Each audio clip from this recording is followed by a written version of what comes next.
눈만 감고 있어도 좀 어떤 수면에 효과가 있다고 하는데 그냥 누워있으면 안 돼요? 주말에 몰아자는 거 좀 어떨까요? 저희는 솔직히 불면증에 대해서는 전문가라고 할 수 있어요. 정신과 의사들은 무조건 수면제를 쓰냐? 그렇지 않아요. 수많은 경험들을 바탕으로 한번 불면증에 속 시원히 답해보겠습니다. 안녕하세요, 뇌부자들입니다. 안녕하세요. 혹시 RM님 영상 보셨어요? 얘기 들었어요. 그 BTS 리더 RM님이 엄청난 불면을 겪었다고. 네. 근데 불면에 걸리니까 78시간 정도 아예 1분도 잠을 못 잤던 적이 있었어요. 밖에 여러 가지 일이 많으니까. 그때 이제 이렇게 살면 죽겠다. 왜냐면 거기서 일과를 해야 되는데 그때 이제 이제 수면제 같은 도움을 받기 시작해서 약을 먹다가 또 오전에 반감기가 기니까 제대로 생활이 안 되는 거지. 좀비처럼 잘 맞는 약을 찾아서 그때 먹기 시작해서 한 1년 2개월 됐는데 조금씩 약을 줄여서 끊어보려고 합니다. 저는 사실은 환자분들도 환자분들이지만 제가 불면증을 좀 오래 겪었던 사람으로서 너무 공감이 많이 가더라고요. 네. 저는 여행에 갔는데 일본 여행을 갔었거든요. 근데 밤에 잠이 진짜 하나도 안 오는 거예요. 그래서 정말 밤에 뜬 눈으로 거의 새다시피 했어요. 그래서 너무 잠이 안 와서 새벽 3시 이럴 때 그냥 운동하러 나가고 그랬던 기억이 납니다. 다른 문제는 아니더라도 이 불면 때문에 많이라도 병원에 오시는 분들도 참 많으신데요. 나의 불면 정도가 어떤지에 대해서 체크를 해보실 수 있도록 지금 좀 시작을 해보도록 하겠습니다. 정신과에서 이제 수면의 질을 평가하기 위해서 주로 사용하는 척도가 있습니다. PSQI라고 하는 척도인데요. 아마 다들 사용을 하고 계실 거예요. 네, 피츠버그 저희 쓰고 있습니다. 여기에서는 이제 수면의 질을 7가지 하위 항목으로 나눠서 평가를 하도록 되어 있어요. 네, 첫 번째로는 주관적 수면의 질이 있죠. 본인이 느끼는 전반적인 수면 만족도가 어떠냐. 그러니까 왜 굳이 주관적이라는 이름이 붙냐면은 주관적인 거랑 객관적으로 관찰할 때 꽤 다른 경우들이 있어요. 맞아요. 네, 본인은 나 입원해서도 밤새 못 잤다라고 항의하시는데 이 간호사 선생님께서 밤에 가서 이렇게 봤을 때는 코 골면서 주무시고 계신 경우가 있거든요. 그럼 이 경우에 거짓말을 한 거냐? 절대 그렇지 않습니다. 이거는 주관적 불면증이라고 부를 수 있는 거기 때문에 스스로 느끼는 정도도 굉장히 중요해요. 그래서 지난 한 달 동안 전반적으로 잠의 질이 어땠냐? 이런 것들을 묻게 되죠. 또 수면이 어떤지를 보기 위해서는 수면 잠복기라는 걸 봅니다. 이 수면 잠복기는 잠드는데 걸리는 시간 그리고 잠들기 어려운 그 빈도를 체크를 하는 거예요. 그러니까 여기 문항을 보면은 잠들기까지 보통 몇 분이 걸렸습니까? 잠들기 힘들었던 빈도는 어떻게 됩니까? 이런 식으로 물어보죠. 그 다음으로 뭐 당연히 묻는 질문 중에 하나가 수면의 시간이죠. 저 같은 경우에는 몇 시에 주무셔서 몇 시에 일어나느냐, 그래서 총 수면 시간이 어느 정도 되느냐 이렇게 꼭 질문을 드리곤 합니다. 네. 그리고 나서 또 하나 꼭 확인해야 되는 게 이어서 수면 효율입니다. 실제 침대에 누워있는 총 시간이 분모고요. 그거 분의 이제 실제 수면 시간, 분자예요. 나는 8시간 잤다. 근데 그러기 위해 20시간 누워 있었다. 이거는 절대 좋은 수면이라고 볼 수 없잖아요. 그래서 수면 시간도 중요하지만 수면 효율 역시 저희는 계산을 합니다. 다음 5번째로 보는 건 수면 방해예요. 그러니까 다양한 원인으로 수면이 방해되는 그런 정도를 체크하는 건데요. 밤중이나 새벽에 화장실 가느라 깨고, 숨이 답답해서 깨고, 기침이 나와서 깨고 이런 여러 가지 요인들이 있잖아요. 이런 요인들이 얼마나 되는지 체크를 해보는 겁니다. 네, 그리고 그 다음으로써 주간 기능 장애 정도를 확인을 하게 되죠. 방금 말씀드렸던 이런 여러 가지 요인으로 인해서 불면증을 겪을 때 이게 일상생활에 얼마나 지장이 주는지를 확인을 하는 겁니다. 그래서 낮 시간에 너무 피곤해가지고 뭔가 집중하기 어렵거나 졸음 때문에 꼭 낮잠을 자야 되거나 이런 경우들이 있느냐라고 물어보는데 실제로 그렇지 않다라고도 대답하시는 경우들이 많아요. 그러니까 객관적으로 우리가 4-5시간 정도 잔다라고 하면은 굉장히 좀 못 주무시는 것 같고 피곤할 것 같다라고 생각을 하지만 체질적으로 조금 짧게 주무셔도 괜찮은 분들이 있고 불편한 게 없다라고 생각하면은 우리가 불면증의 심각도를 평가하는 데 있어서 어느 정도 그 점수를 좀 낮출 수 있는 거죠. 네. 마지막 7번째 하위 척도는 이제 수면제 사용에 대해서 물어봐요. 꼭 병원에서 처방받은 것뿐만 아니라 요즘 약국에서 혹은 인터넷에서 수면 영양제라고 하는 것들, 수면과 관련된 약을 실제로 얼마나 자주 사용했는가, 그게 이 사람이 실제로 얼마나 힘들어하는지, 또 얼마나 도움을 받고 있는지, 의존성이 있는지 이런 여부까지도 저희가 체크해야 되는 부분이죠. 이렇게 해서 총 항목은 19항목이죠. 피츠버그 수면의 질 테스트라고 이제 검색을 해보시면 직접 시행을 해보실 수가 있습니다. 네, 그래서 실제로 이렇게 수면에 문제가 있을 때 그럼 정신과 의사들은 무조건 수면제를 쓰냐? 그렇지 않아요. 수면 위생, 이라고 부르는 수면과 관련된 환경들, 조건들을 바꾸는 것만으로도 좋아지는 경우들이 많기 때문에 가능하면 그거부터 시행해 보려고 합니다. 그런데 최근에 인터넷의 커뮤니티에 이 수면 위생의 힘에 대해서 알려주는 놀라운 글이 있어서 저희가 한번 가져와 봤어요. 네. 아내 불면증 고친 후기입니다. 아내가 자꾸 잠들지 못하고 새벽 2시 넘어서야 잠들고 그나마 깊게 못 자서 다음날 피곤해한다. 아내가 잠 좀 푹 자면 소원이 없겠다고 해서 행동 개시했다. 자기는 조퇴 쓰고 와서 5시부터 잔 다음에 11시에 일어난 거예요. 그 다음에 이제 아내분은 11시 반부터 누우니까 그때부터 옆에 따라 누우면서 밤새 관찰을 시작한 겁니다. 그랬더니 아내가 10분쯤 눈 감고 있다가 잠이 안 온 다음에 휴대폰을 켰대요. 그래서 휴대폰 압수. 뒤척이길래 지금 무슨 생각하냐 물었더니 머릿속에 온갖 쓸데없는 걱정과 잡생각이라고 하길래 아무 생각하지 말고 지금 우리가 놀러 갔던 양떼 목장에서 걷고 있다고 생각해라 라고 했어요. 그랬더니 아내가 비로소 잠에 든 숨소리를 내기 시작했다고 합니다. 당시 여름이라서 문을 열고 잤는데 밖에서 오토바이 소리 좀 나니까 아내가 이를 갈기 시작했대요. 그러니까 아내가 소리에 민감하구나. 집에 모든 창문을 닫고 에어컨 27도로 무풍 가동했더니 곧 이갈이가 멈췄다고 합니다. 그래서 수면 2시간쯤 후에 잘 자는 것 같더니 갑자기 잠든 상태에서 마른 기침을 하니까 그러니까 이제 건조한 거에 또 약하구나 해서 얇은 목수건을 둘러줬다. 그랬더니 기침 멈추고 숙면을 시작했다. 그리고 나서 아침 6시 반에 아내가 요 근래 가장 푹 잤다면서 고마워했다. 그래서 보니까 소리랑 건조한 것에 민감한 것 같으니까 돈 좀 아까워도 에어컨 틀고 목수건 꼭 하고 자자고 했는데 이후 2달 지났는데 아내분이 훨씬 활기찬 삶을 살고 있다. 야, 이건 뭐 대단합니다. 대단합니다. 네, 일단 밤새도록 옆에서 지켜보신 거잖아요. 애정이 일단 굉장히 크시다. 과학자 스타일이야. 애정도 있고. 그러니까요. 근데 수면 위생 교정의 정석 같은 그런 행동들을 하시지 않았나라고 생각을 합니다. 제일 먼저 좀 얘기해 볼 수 있는 게 휴대폰 압수죠. 네. 이게 참 당연한 건데 잘 안 되잖아요.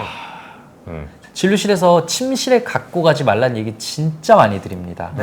물론 그게 실천으로 옮겨지는 퍼센티지는 뭐 거의 알 수 없어요. 그리고 그 말씀 드릴 때마다도 찔려요. 나도 못 그러는데. 저는 그래요. 환자분들이 저한테 선생님은 가져가시지 않냐 그러면은 저는 잘 자니까. 그러니까 잠 안 오는데 어떡해요 하시는데 그때 이제 핸드폰 보기 시작하면은 더 불면증이 좀 심화될 수 있다라는 거죠.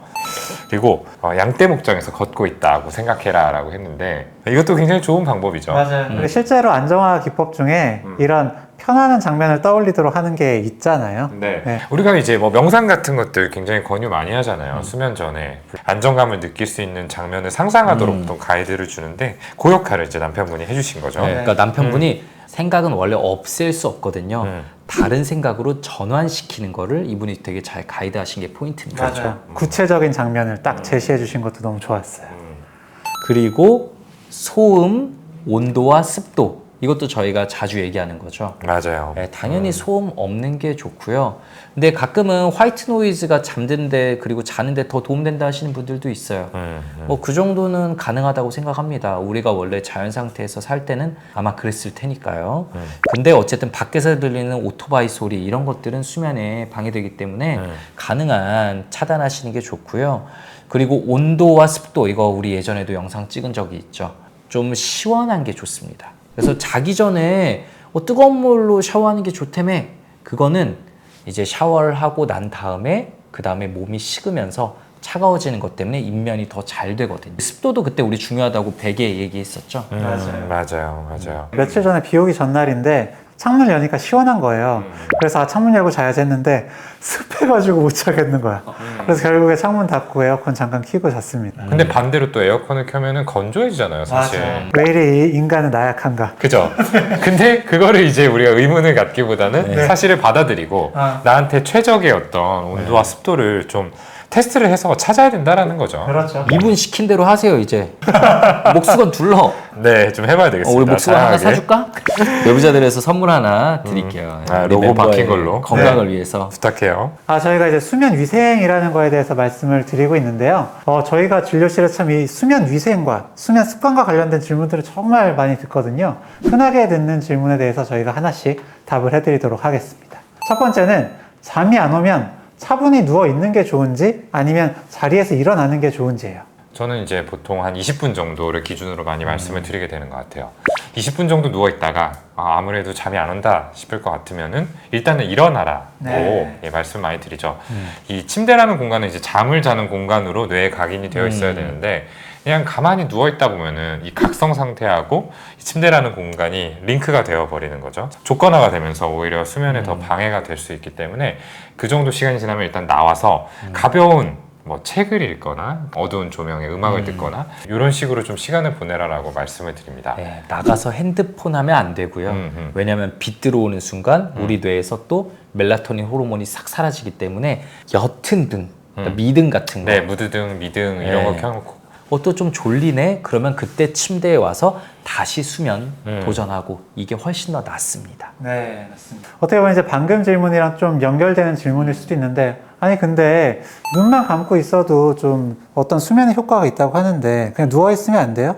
이게 일부 효과는 있다라고 해요. 실제로 이제 뇌파 측정을 하면은 어느 정도 휴식 상태를 의미하는 이제 뇌파가 증가를 하는 거는 사실이고, 그래서 이제 피로를 좀 풀 수 있다라고는 보는데요. 근데 수면에 이제 핵심적인 역할들이 몇 가지 있잖아요. 낮 시간 동안에 어떤 기억들이 정리되면서 공고화되는 과정도 있고, 뭐 호르몬 변화 같은 것들도 있고, 뭐 면역계가 이제 다시 한번 좀 조절이 되면서 우리 몸이 조금 더 건강해질 수 있도록 만들어주는 부분들도 있는데, 이런 깊은 수면의 효과를 얻을 수는 없죠. 네. 그래서 비유하기를 이제 뭐 핸드폰 절전 모드 상태와 배터리에 연결해가지고 충전을 하고 있는 상태, 이 정도로 구분해서 좀 설명을 드리곤 합니다. 네, 깊은 수면에서만 나오는 뇌의 긍정적인 변화들이 있거든요. 그렇죠. 그것까지는 기대할 수 없고요. 오늘 밤새 이러면은 내일 너무 힘들 것 같아. 그럴 때는 저는 그냥 침대에 망했다. 그냥 눈 감고 어느 정도 있어도 뇌가 어느 정도는 쉰다고 하니까 여기에 만족하자라는 마인드로 그때 누우라고 저는 말씀을 드려요. 다음 질문은 언제 잠자리에 드는 게 가장 좋은가요? 원래 생체 리듬에 의하면은 사람은 11시쯤 자는 게 제일 좋아요. 실제로 이제 자연 상태에서 한 밤 7, 8시가 되면은 해가 지고요. 그럼 눈에 빛이 안 들어오면 멜라토닌이 조금씩 나오기 시작하면서 2시간 후가 피크예요. 10시, 11시 때쯤에 그럼 우리는 이제 졸리기 시작합니다. 사람의 뇌가 이렇게 돼 있기 때문에 그때쯤에 자는 게 제일 좋은데 11시가 되면 이제 웹툰이 올라와요. N사의 웹툰이 올라오는 네, 시간. 왜 11시로 맞췄는지 모르겠어. 네. 이거 한번 항의해야 돼. 이거 보고 나면은 이 뇌에서 멜라토닌이 없어지는 거야, 이제. 네. 저는 만약에 그냥 아예 뭐 1시, 8시 요 패턴이 좀 고정이 됐고 그게 편하다고 하시면 규칙적으로 하시면 괜찮다라고도 말씀을 드리기도 합니다. 그래서 김정 선생님 말씀이 가장 이상적이지만 너무 꼭 그 시간에 자려고 강박적으로는 안 하셔도 괜찮다. 이렇게 말씀드리고 싶어요. 근데 또 저희가 말씀을 듣다 보면은 이 수면 패턴이 굉장히 많이 틀어져 있는 분들이 계시잖아요. 네. 네. 이런 분들은 이제 패턴을 바꿔야 된다라고 말씀을 드리는데, 이때 또 궁금해 하시는 게 우리가 자는 시간을 일정하게 해야 될지 아니면 맞아. 일어나는 시간을 일정하게 해야 될지 이럴 때는 좀 어떻게 말씀을 드리나요? 이건 답이 있는 문제죠. 네. 네, 일어나는 시간을 일정하게 하는 게 더 중요합니다. 맞습니다. 일어나는 시간을 일정하게 할 수밖에 없는 것 같아요. 네, 우리가 잠드는 시간은 뭐 약을 쓴다 뭐라고 해도 사실은 딱 맞추기는 좀 쉽지가 않거든요. 근데 일어나는 시간은 사실은 어떤 방법이든 동원하면은 일어날 수 있어요.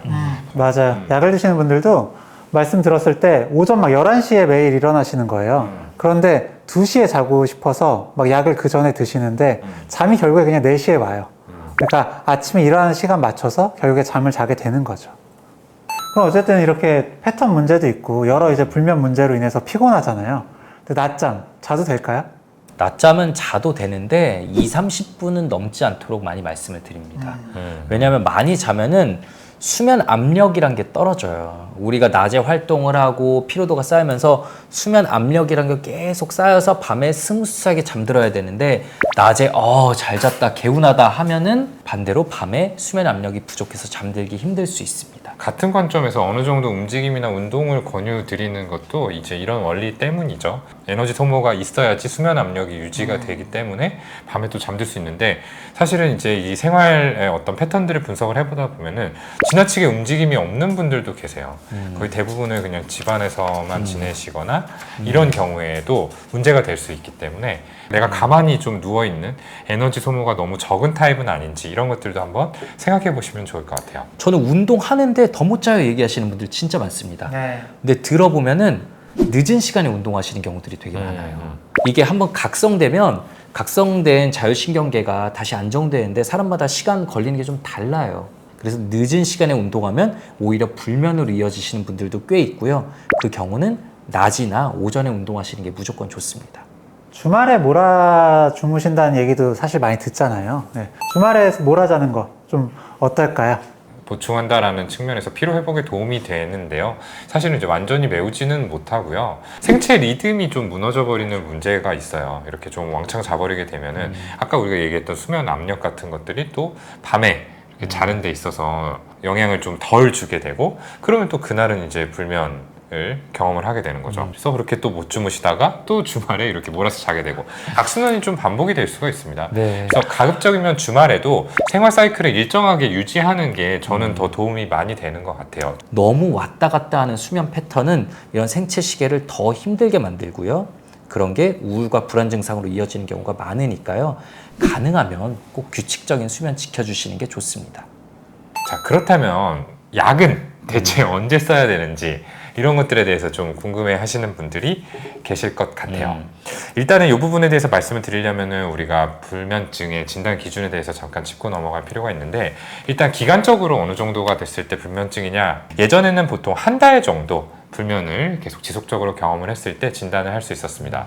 근데 이 진단 기준이 3개월 이상의 기간 동안에 지속이 되었을 때 진단이 되도록 바뀌었어요. 주 3회 이상. 그렇죠. 네. 그래서 이렇게 생각을 해주시면 좋을 것 같아요. 한 달 정도 문제가 계속 지속이 된다라고 하면은 일단은 저희가 말씀드린 생활 습관의 변화, 어떤 수면 유생들을 조금 시도를 해보시고요. 근데 그런 것들을 한두 달 더 시도를 했는데도 불구하고 개선이 없다. 그래서 전체 기간이 3개월에 근접한다라고 하면은 아, 이거는 조금 약을 먹어야 될 부분이다라고 생각을 해주시면 어떨까 싶습니다.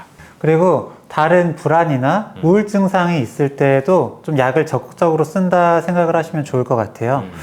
이렇게 불안, 우울 증상이 동반됐다는 건 이미 수면 문제가 오래됐다는 증거일 수도 있고, 불안이나 우울 때문에 불면 증상이 생긴 걸 수도 있거든요. 어쨌든 이럴 때는 좀 약물 치료를 더 적극적으로 고려를 해야겠죠.